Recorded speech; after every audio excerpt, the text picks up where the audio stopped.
After the attacks of September 11, 2001, there was a moment of potential change. Iran, a victim of Al-Qaeda, publicly condemned the attack.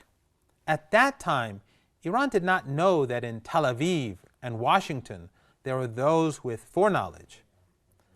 Iranian diplomats provided intelligence for the U.S. response to the terror attacks. Many in Tehran mistakenly thought that the U.S. had learned a lesson from supporting Takfiri terror and that a window for change might have been opened.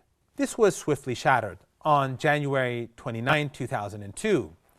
In his State of the Union address, President George W. Bush labeled Iran the key member of an axis of evil, alongside Saddam and North Korea. He painted Iran, the victim of decades of U.S. hegemony and antagonism, as the embodiment of evil.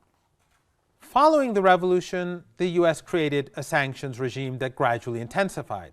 But under President Obama, it imposed maximum pressure sanctions, aimed, as Obama put it, at crippling an entire nation's economy.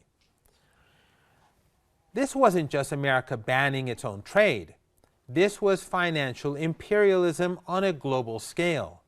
Through secondary sanctions, the U.S. threatened to cut off any bank, any shipping company, any oil buyer in the world from the U.S.-controlled financial system if they dealt with Iran.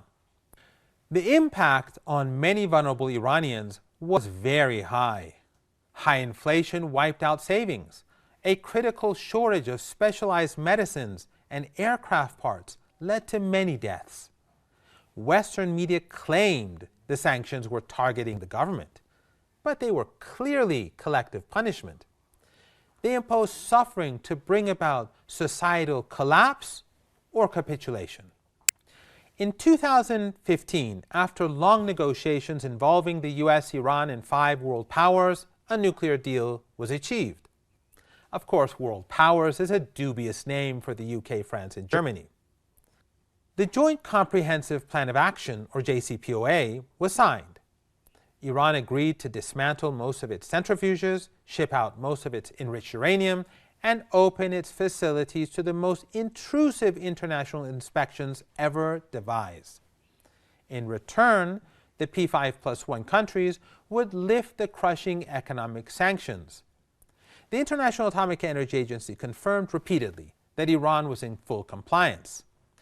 Nevertheless, even as Obama praised the deal, his own administration immediately began to violate its core spirit. The JCPOA required the U.S. to actively facilitate Iran's reintegration into the global economy. Instead, the U.S. Treasury Department continued to threaten major fines on European banks for any transactions with Iran. Global corporations and financial institutions, terrified of U.S. penalties, refused to do business with Iran, nullifying most of the economic relief that was the deal's foundation for Tehran.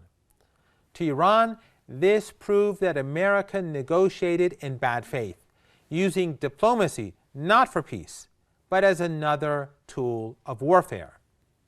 The U.S. would sign an agreement, then use its unchallenged financial power to ensure the promised benefits never materialized.